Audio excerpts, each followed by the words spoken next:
ธาตุพนมจำลองทุกร้ายโพยภัยทั้งพ้องและสิ่งบ่มองขอให้เหงื่อทายพุทธสถานสร้างมานานเพื่อลูกหลานหญิงชายสาธุชนผู้คนทั้งหลายผ่านมาผ่านไปได้กราบไหว้ขอพร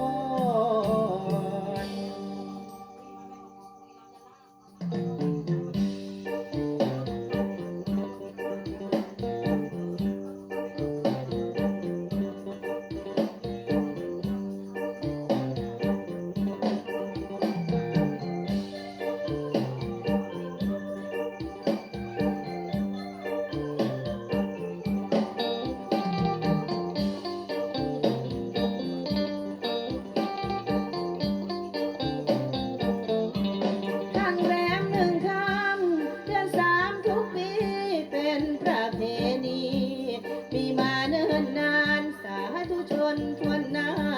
ต่างมาร่วมงานร่วมกันสืบสารงานประเพณี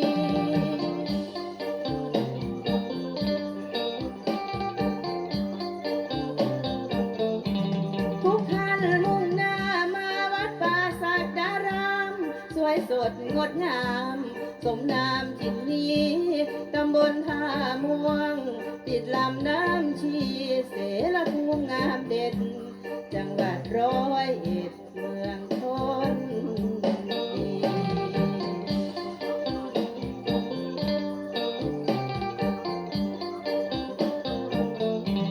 นมัสการพระธาตุพนมจำลอ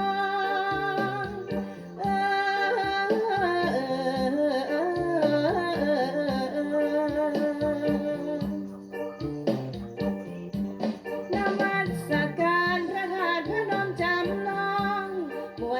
พี่น้องมากมายหลายที่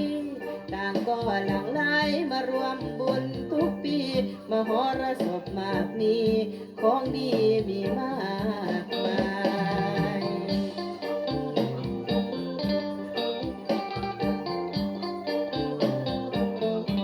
กราบไหว้ขอพรท่านหลวงปู่สมศิษย์ช่วยให้ชีวิต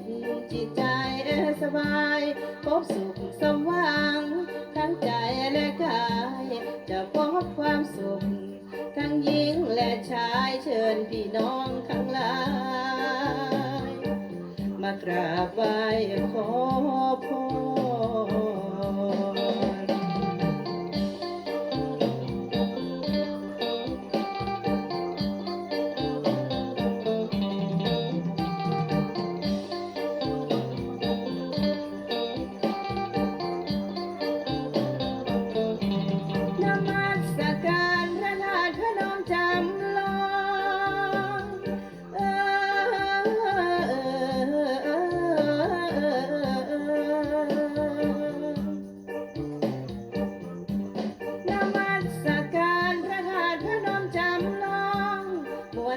พี่น้องมากมายหลายที่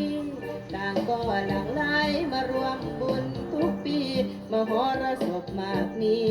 ของดีมีมากมาย